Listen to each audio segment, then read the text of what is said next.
Yes, good This morning. is now being recorded. Good morning to all. In the last lecture, what we have seen, the vapor compression cycle with a superheated vapor before compression. Okay. Now, this is the particular case arises when there is a, you can say some distance is there between the evaporator outlet and the compressor inlet. So, whatever the pipe joining the evaporator and compressor, so if there's a distance of half foot is there or 1 foot is there, so there may be chances of heat leakage may be there, and because of that, the vapor which is in the dry saturated condition, it may be converted into superheated vapor. So this is the first case. And second case, if the vapor is going to become a superheated in the evaporator itself, so in that case, we are getting the more refracting effect. So this is the cycle with a superheated vapor at the inlet of compressor. So last time we have seen, just we'll revise it and we'll go to the one numerical. So if you see, the point 1 is the start of compressor, point 4 is the start of evaporator, point 1 dash, it is lying on the saturation curve.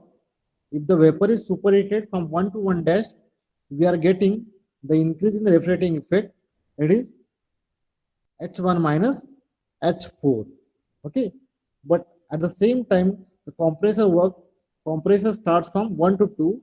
So compressor work is H2 minus H1. So if the vapor is already superheated condition, to compress that superheated vapor. So if it is superheated vapor means what? It is at high temperature and its volume is higher. So to compress that superheated vapor, the compressor has to do more work, or we have to supply more amount of power to the compressor. So we are getting little bit higher refracting effect. At the same time, we have to supply more amount of, you can say, energy to the compressor. Then 2 to 2 dash, again the rejection of superheat. 2 to 2 dash is the rejection of superheat, and 2 dash to 3 is the rejection of the latent heat. So condenser also has to do the more work. More amount of fluid is required to be supplied to the condenser, and then the 3 to 4 is isenthalpic expansion. So on PA diagram, 1 to 2 is compression. So H2 minus H1 is compressor work. Superheat at constant pressure. 2 dash to 3, rejection of latent heat at constant pressure. 3 to 4 is isenthalpic process, and 4 to 1 is the, you can say, heat absorption in a evaporator. Now here in the analysis, we have to find out the enthalpy at point 1, enthalpy at point 2, and enthalpy at point 4 is nothing but enthalpy at point 3. Okay, so enthalpy at point 1, it is H1 is equal to, you can say, Hg at lower pressure or temperature, plus Cp into T soup minus T sat, or Hg plus Cp into 1 minus 1 dash. Now similarly, enthalpy at point 2, Hg at point 2 or at pressure P2 plus Cp into T2 minus T2 dash. So we can find out the enthalpies at point 1 and 2. If we are not knowing this 1 or 2, so in that case, we have to equate the entropy. S1 is equal to S2. S1 is equal to S2. And S1 is equal to, we have formula Hg at lower pressure plus Cp into ln of T1 upon T1 dash, or T2 upon T2 dash. So by this we can find out the required enthalpies, and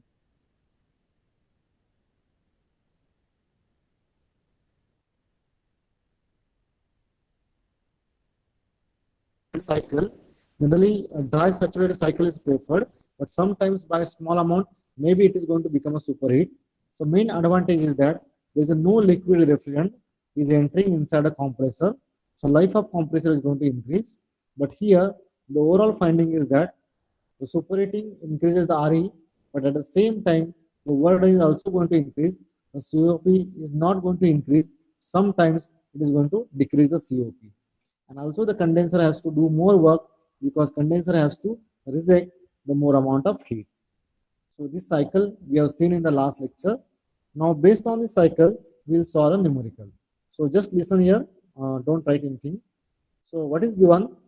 A vapor compression refrigeration plant works between two pressure limits, 5.3, 5.3 and 2.1 bar. Here it is mentioned the vapor is superheated at the end of compression, that is at 0.2, and its temperature being 37 degrees centigrade. So at the end of compression, the vapor is superheated. It is given. Then next given, vapor is superheated by 5 degree before entering the compressor.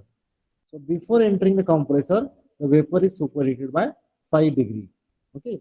Then the specific heat of vapor, superheated vapor, is 0.63. So Cp is given here, and coefficient of performance we have to find out, and we have to use the following data. So if you draw a TS diagram, so this is the saturation curve. We have TS diagram like this. Okay, so this is 1 dash, 1, 2, 2 dash, 3, 4. So this pressure is given 2.1 bar, and this pressure we have been given 5.3 bar. And at this particular pressures, we have given the saturation temperature at 5.3 is 15, saturation temperature at 2.1 is minus 14, liquid heat is given 56, 25, and latent heat is given 144 and 158. So now my question is that, what is the temperature at 0.1? What is the temperature at 0.1? At 0.1, the vapor is superheated by 5 degrees centigrade, and the pressure at 0.1 is 2.1. So what is the temperature at 0.1? Yes, anybody? At 2.1, what is saturation temperature? Minus 14 degrees centigrade. So minus 14 plus 273, we have to add, and plus superheated by 5 degree. So this is the temperature at 0.1. And what is the temperature at 0.1 dash? At 1 dash, we have minus 14 plus 273. So this data we have been given. As well as we have given the Cp of superheated steam, that is 0.63. So can we find out H1? Can we find out H1? Now H1, that is enthalpy at 0.1, is equal to H1 dash. This is H1 dash is Hg at lower pressure or evaporator pressure, that is given in the table, plus Cp into degree of superheat, T1 minus T1 dash. Okay, T1 minus T1 dash. So we have seen what is T1 and what is T1 dash. Okay, so T1 dash is minus 14 at 273, and T1 is minus 14 plus 273 plus 5 degree. So using this data, we can find out H1. We can find out the enthalpy at 0.1 or at the inlet of compressor. Is it clear?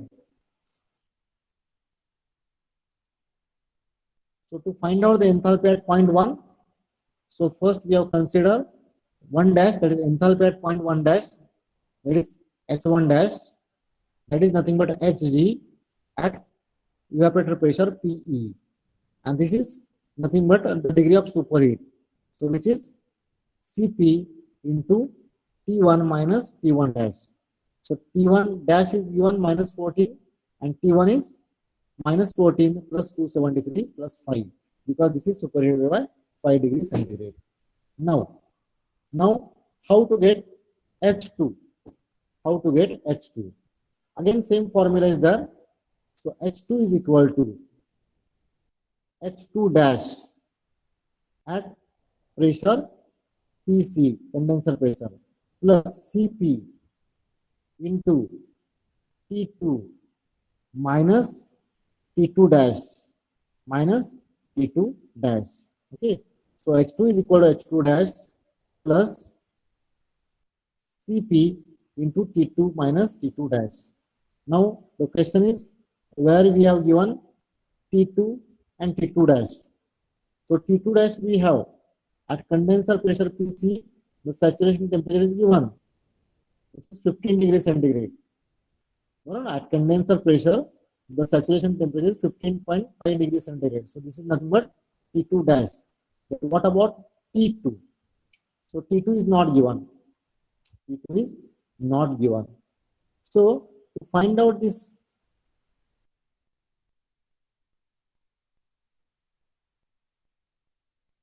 given or not? T2, just okay, so T2 is given. The vapor is separated at the end of compression and its temperature is 37 degrees centigrade. It is given.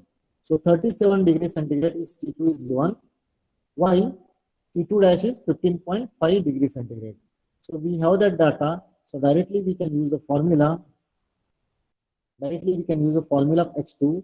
So H2 is equal to H2 dash, means Hg at a pressure of condenser plus Cp is given 0.63 into T2 minus T2 dash. So T2 is given 37 degrees centigrade, convert into Kelvin, and T2 dash is given as a 15.5 plus 273. Okay. Now here the liquid heat plus latent heat is given. If you have to find out the Hg, we have to add these two. This is HF and this is HFG. So Hg is equal to HF plus HFG. So that's why we have to add these two to get the Hg. So we have T2 dash as H2 as H2 dash, which is HF plus HFG into plus 0.63 into 310 minus 288. So we are getting H2 as 214.6 kilojoule per kg. Okay. So then we can find out COP. The formula of COP is equal to refracting effect RE divided by compressor work WC. Now what is RE? RE is H1 minus H4 divided by, what is WC? H2 minus H1. But H4 is equal to HF3. Why? Because it is isenthalpic process. So HF3 at condenser pressure PC, at higher pressure PC. So we can write the formula of COP as H1 minus HF3 divided by H2 minus H1. So we already find out H2 and H1. So H1 is here again. And what about is HF3? This HF3 is the enthalpy of fluid at a condenser pressure PC. So higher pressure PC. So it is 56. So if we go to higher pressure PC, 5.3, the latent heat is, sensible heat is, liquid heat is 56. So that we have to take, and then we have to find out the COP of this particular cycle.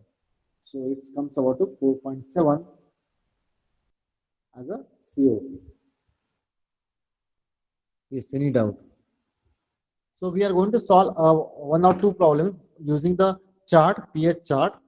So now in these problems, you have to remember these formulas. But if you are going to use a pH chart, you don't have to use the formula. Directly, you have to draw the pH chart on the, pH chart on the, whatever the graph you are given, and then you have to find out the, so there are two ways of the pH chart of a particular, you can say referent, and second one by using this table.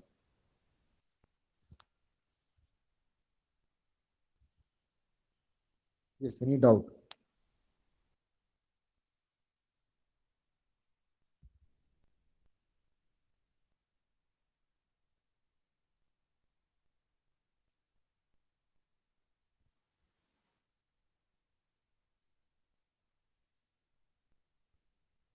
So this is the superheating cycle, vapor compression cycle with superheated vapor before compression. Now we are going for our next and last case, vapor compression cycle with subcooling, or it is also called as a undercooling. Vapor compression cycle with subcooling or undercooling. Okay. So we should first know what is subcooling or what is undercooling, and then we have to know it how to this subcooling or undercooling is done, and then what is the effect of this subcooling and undercooling on the refracting effect and on the compressor and on the COP of the cycle. So we are going to represent this VCC with subcooling on again TS and pH diagram. So we'll go one by one process. So we'll start from point number 1. So point number 1 is lying on the saturation curve. So the vapor is dry and saturated. There are no liquid droplets. So dry and saturated vapor, it is entering inside a compressor. 1 to 2 is isentropic compression. The heat is added. The enthalpy is increasing from H1 to H2. And the point 2 is lying in the superheated condition. As the compression is going to take place, the volume is decreased, and because of the churning motion of vapor molecules as well as piston and cylinder, the enthalpy is going to rise. So H1 to H2 is the rise in enthalpy of the vapor effluent, and H2 minus H1 is the compressor work. So on TS diagram, if you observe, point 1 is lying on the dry saturation line, 2 it will goes in the superheated region. So 1 to 2 is compression. So it is denoted by WC, and WC is equal to H2 minus H1. So this is the first component, that is compressor. Now in subcooling or undercooling, the condenser side few modifications are done. So process 2 to 3, from 2 to 3 is the condensation process, but it is divided into two parts. You can say three parts. First, 2 to 2 dash. 2 to 2 dash is the rejection of superheat. Rejection of superheat. 2 dash to 3. 2 dash to 3 is the rejection of latent heat, that is HFG. And 3 to 3 dash is called as a subcooling or undercooling. So the condensation takes place by three ways. One, superheating, rejection of superheating, rejection of latent heat, and then subcooling. So we'll see it on the TS diagram now. We are going for a TS diagram. So 2 to 2 dash, the rejection of superheat in the condenser or to the condenser medium. 2 dash to 3 dash, rejection of the latent heat. Now at point 3 dash, the working medium is in the liquid form. It is in the liquid form. At point 2 dash, it is in the vapor form. So if you move from 2 dash to 3 dash, 2 dash to 3 dash, the vapor is going to convert into liquid. Now the question is, what is subcooling? What is subcooling?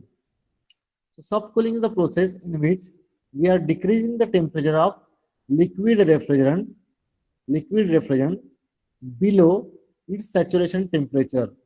Below its saturation temperature, Tsat, below Tsat. Suppose at condenser pressure PC, suppose Tsat is 30 degrees centigrade, 30 degrees centigrade, 30 degrees centigrade. So what is subcooling? By additional cooling of the liquid refrigerant, we are going to drop this temperature below 30 degrees centigrade. That is suppose 25 degrees centigrade. Okay.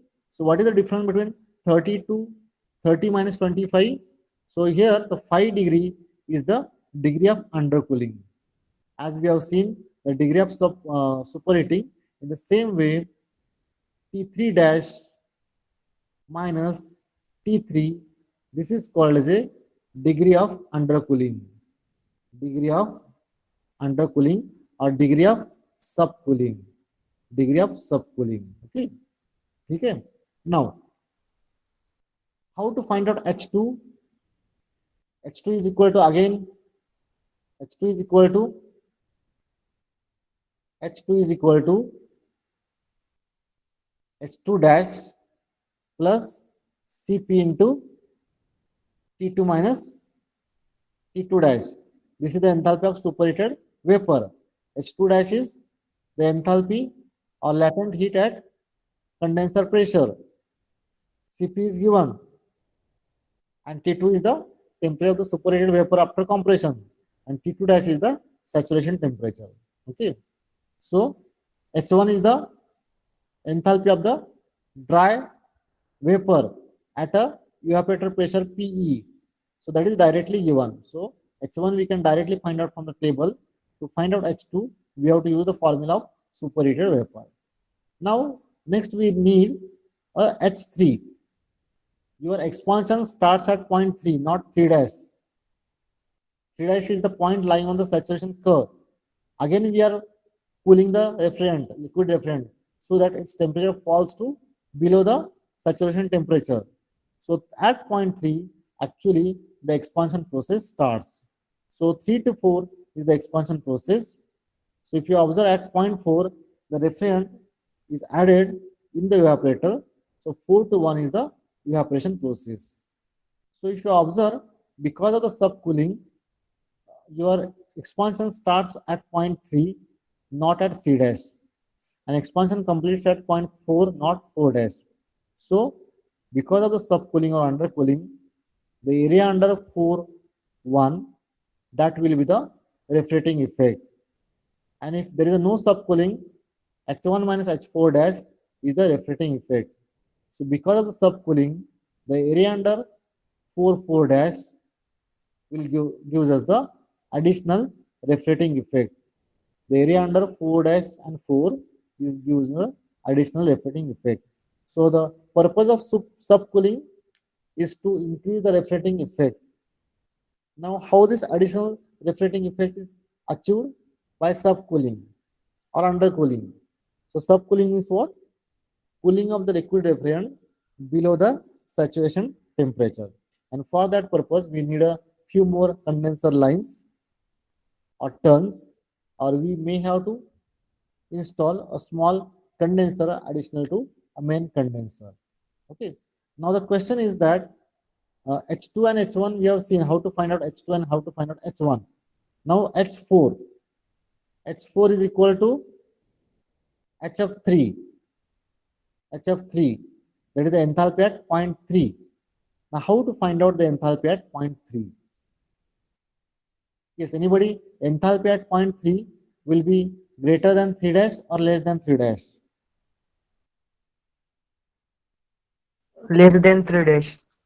Lesser than 3 dash. बरोबर ना? कारण आपण कमी करतो temperature.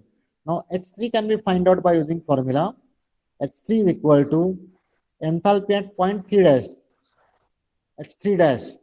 Now how to get enthalpy at point 3 dash? From the property table. We have to refer at a condenser pressure PC, we have to find out HF or liquid heat or sensible heat. So H3 dash minus Cp of liquid into T3 dash minus T3. This is the degree of undercooling. So from the H3 dash, we are subtracting the degree of undercooling, we will get the H3. And after getting H3, we can find out the refracting effect H1 minus HF3. Then we can find out easily the COP of this cycle. So if you see this point 3 on pH chart lying left side of the saturation curve, which indicates the subcooling is going to take place. The liquid is not saturated, but it is subcooled. Up to point 3 dash, 2 dash to 3 dash, the temperature remains constant. If you see, the temperature remains constant up to 2 dash to 3. But from 3 dash, it is decreasing. Because now at point 3 dash, there is a single phase mixture is there. There is only a single phase mixture is there. And when single phase mixture, the heat is rejected, the temperature is going to fall. If heat is supplied, the temperature is going to rise. So this is the subcooled vapor compression cycle. Yes, any doubt? How to find out the enthalpy at point 3, what is subcooling, what is the degree of subcooling, how to achieve this subcooling, and what are the benefits of this subcooling. So what about the COP of the cycle? Is going to increase or decrease or remains constant? Increase. Yeah, COP of the cycle is going to increase because of the subcooling. So subcooling is prepared to increase the COP of the cycle. Now, since we have the liquid refrigerant at a less temperature at the start of expansion, so at the end of expansion, we are getting, you can say, lower temperature from the expansion device, and that liquid refrigerant absorbs the heat in the evaporator. So this is the vapor compression cycle with a subcooling. Okay. So refrigerating effect is H1 minus HF3. H1 is the enthalpy of the, you can say, superheated vapor. S3 is the enthalpy of the subcooled liquid. Compressor work is H2 minus H1, and COP we have H1 minus HF3 divided by H2 minus H1. How to get this HF3? HF3 is equal to HF3 dash at condenser pressure PC minus Cp into degree of undercooling. So by this, we can find out the COP of this cycle.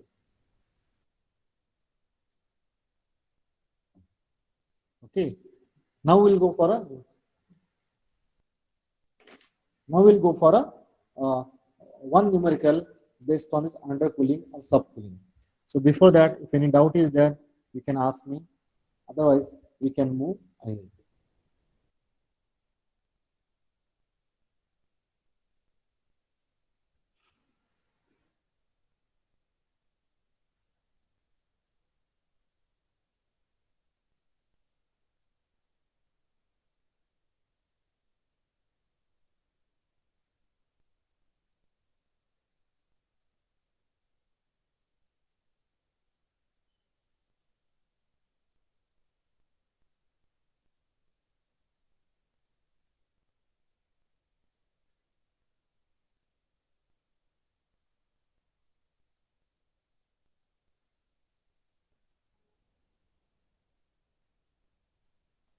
Yes, any doubt?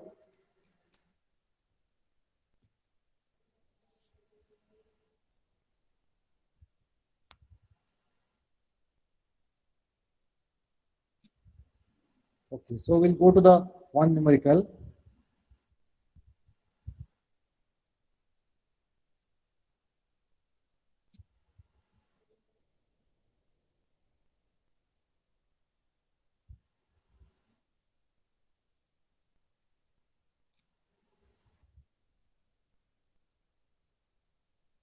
Okay, so just read this numerical and then we'll go to the solution.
Yes, okay. So what is given here?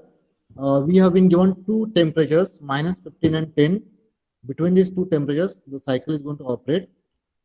So in the table, we have given the liquid enthalpy and vapor enthalpy, then liquid enthalpy, vapor enthalpy, and liquid entropy and vapor entropy we have been given. So if we read the problem, the vapor compression refrigeration system using R12 as a refrigerant, and the liquid evaporates at minus 15 degrees centigrade. The temperature of this refrigerant at the delivery from the compressor is 15 degree centigrade when the vapor is condensed at 10 degrees centigrade. The temperature of this refrigerant at the delivery from the compressor is 15 degrees centigrade. Okay, 15 degrees is the temperature of the outlet of the compressor, and it is condensed at 10 degrees centigrade. So find the coefficient of performance if there is no undercooling. That is the first question. And second, if the liquid is undercooled by 5 degree before expansion by throttling, find out the COP. So there are two cases. In first case, there is no undercooling, and in second case, there is undercooling by a 5 degree centigrade is going to take place. So the for the second case, the temperature of refrigerant at the entry of the expansion wall is 5 degrees centigrade, because 10 minus 5 degree undercooling is there. So by 5 degrees centigrade, at 5 degrees centigrade, the refrigerant is going to enter inside the, you can say, evaporator. Okay, so this is the data we have given. Now try to draw the at least TS or pH diagram and try to find out H1, H2 and HF3. Yes, do it. Find out H1, H2, HF3. Now here the specific heat of the superheated vapor is given and liquid is also given. So at least first try to find out HF3. HF3.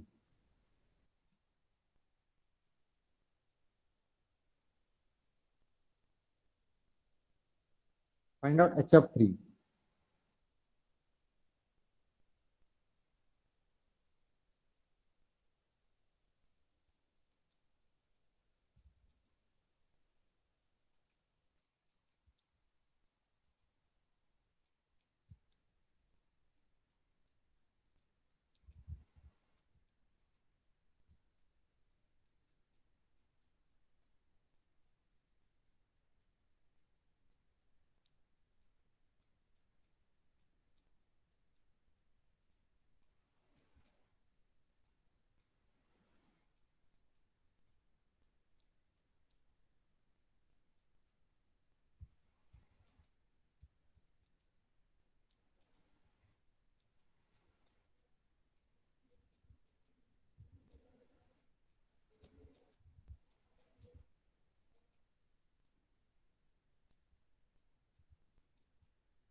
Yes, what is H3?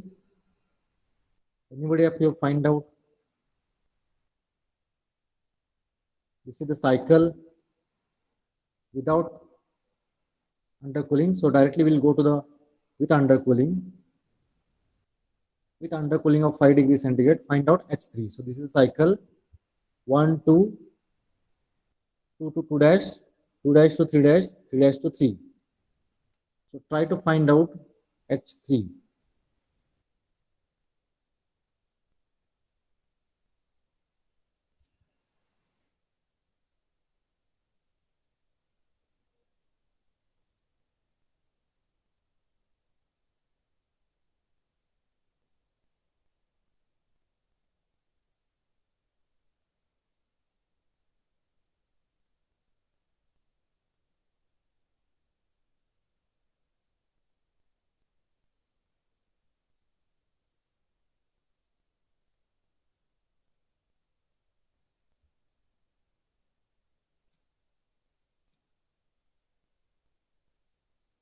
Okay, so we have HF3 is equal to HF3 dash.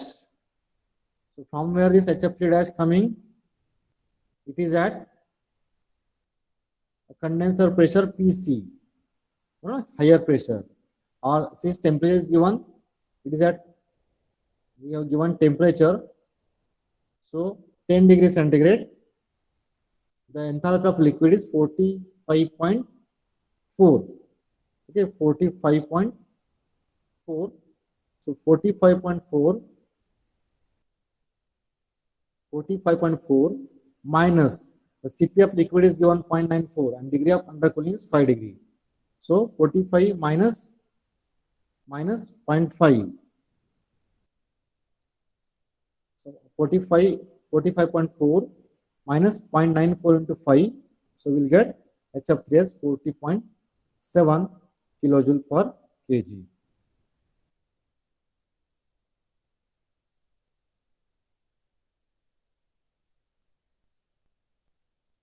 So after finding out HF3, we'll go how to find out H2. So I think H2 is already find out. So we'll go how to find out H2. Now H1 at point 1, the whether the refrigerant is wet or dry, that we need to decide. And to find out that, we have to find out dryness fraction X. So that also we have to look for. Okay. Now at point 1, suppose the working medium is wet, we have to confirm it from the formula. So we have to equate the entropy at point 1 and 2. So we have to equate S1 is equal to S2. So S1 is the entropy of the wet vapor. The formula is SF1 plus X1 into SFG1. Okay, so SF1 plus X1 into SFG1. So this is at lower temperature. So at lower temperature, minus 15 degrees centigrade, we have given liquid entropy and vapor entropy 0.09 and 0.7. So we can write 0.09 and 0.7. So we have been given the liquid and vapor entropy. We are not given SFG. So we have to subtract the vapor minus liquid to get SFG. So we have 0.0904 into X1 plus 0.7 minus 0.09. Okay, so we have this equation, and this is equal to S2. What is S2? Entropy of the superheated vapor, which is equal to S2 dash plus 2.3 CPV into 2.3 CPV into ln of T2 by T2 dash, or it is S2 dash plus CPV into ln of T2 upon T2 dash. Okay. So T2 dash and T2 are given, CPV is also given, S2 dash is given in the table, so we can find out S2 and equate this S2 to this equation and find out the dryness fraction. So the dryness fraction coming is 0.99. 0.99. So 0.99 means it will be you can say near about, you can say a dry vapor. It is a dry vapor. So directly you can take the dryness fraction as a 1. So vapor is dry and saturated at the inlet of compressor. So H2 can be find out by using formula H2 dash plus CPV into T2 minus T2 dash. So H2 dash we are getting from the table at higher temperature. CPV is given, T2 and T2 dash are given, so we can find out H2. And H1 directly, if we can take a dry vapor, so at lower temperature directly we can take Hg. At lower temperature minus 15 we can take Hg, that is 180. So it is 180. So we'll see how much H1 is coming. So H1 is coming near about, if you see the H1 is coming 180. Okay, so then we can find out the COP of the cycle. We can find out the COP of the cycle as H1 minus HF3 divided by H2 minus H1. So that is 9.59 we are getting.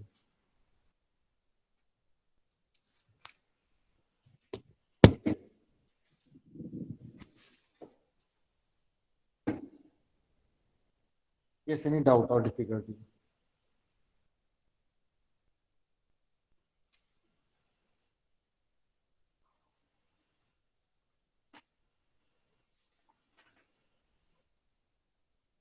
Yes, any doubt or difficulty?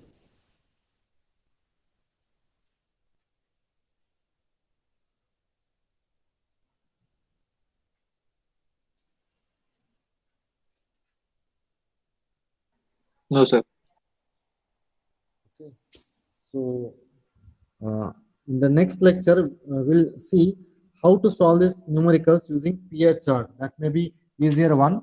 Right now, you have to remember all these formulas of superheated vapor, or you can say entropy of superheated vapor, enthalpy of the superheated vapor. So all these formulae you need to remember, or you need to memorize. So we'll see how to solve these problems using the pH chart of a particular refrigerant. That will be an easier task. Now, whatever the problems we have seen, yes, Gaurav sending. So what are the problems seen? What are the problems we have seen? Out of that, only a small bit will be asked in the examination. So you may be worried that how to find out these enthalpies at different points, etc. But in the if it is an online examination, from the online examination point of view, directly you have been given H2, H1 or HF3, etc. Just you have to do the substitution and you have to solve the problem, because the too much lengthy problems we cannot ask for online examination. But as far as other examinations are concerned, so for this at least you should know the procedure. That's why we have taken this whole big problems, because we are not concentrating on the online examination. Our aim is maybe GATE examination or maybe PUC examination. So that's why we have taken this full length problems. Okay. So with this, we can stop here if you don't have any doubt. And we'll see in the next lecture how to solve the problems using the pH chart.